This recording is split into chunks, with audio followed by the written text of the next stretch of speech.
To my channel. आज चाहिँ हामी दाल पुरी बनाउन आँटेको। मेरो मम्मीलाई साह्रै दाल पुरी खानु मन लागेको थियो नि, त्यसै आज त्यो बनाएर सबभन्दा सुरुमा आँटामा थोरै बेसार नुन हालेर मुथेर राख्नुपर्ने हुन्छ आधी घन्टाको लागि।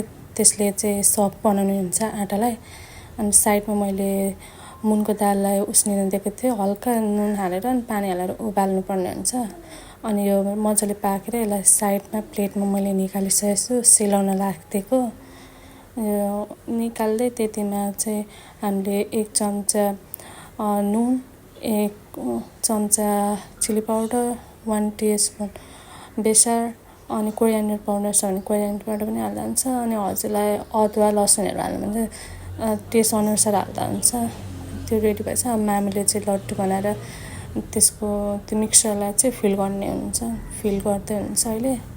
पहिला चाहिँ हजुरले त्यो डल्लो पारेर भित्र धुलो बनाएर फराकिलो बनाएर त्यसमा चाहिँ त्यो मुङको दाल फिल गर्नुपर्ने हुन्छ। फिल गरेर मजाले फिल गर्नुहुन्छ कि बाहिर ननिक्लिने गरी मजाले मामीले फिल गरिदिनु हुन्छ।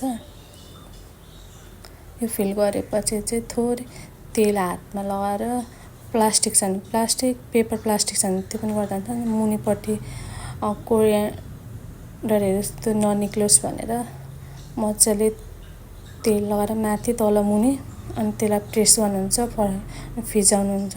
यो चाहिँ मजाले बेलनाले गर्दा नि हुन्छ, बेलेर पनि हुन्छ, तर हातले गर्दाखेरि फ्लेभर नै अर्को हुन्छ। यसले चाहिँ त्यो मिक्सरहरू चाहिँ धेरै बाहिर निक्लिन दिँदैन अनि मजाले सबै एरियामा त्यो मिक्सरलाई हेल्प गर्छ।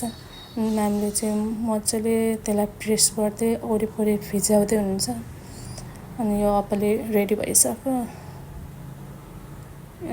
नाङ्ग्रोमा राखिदिनु भयो, यहाँ रेडी भइसक्यो। अब यसलाई मैले चाहिँ तातो तेलमा फ्राई गर्न आँटेको। हामीले यो राखिदिउँ, यसलाई चाहिँ मजाले हिटलाई मिडियम हिटमा राखेर पकाउनुपर्छ। हाई फ्लेममा राख्यो भने चाहिँ डढ्ने हुन्छ।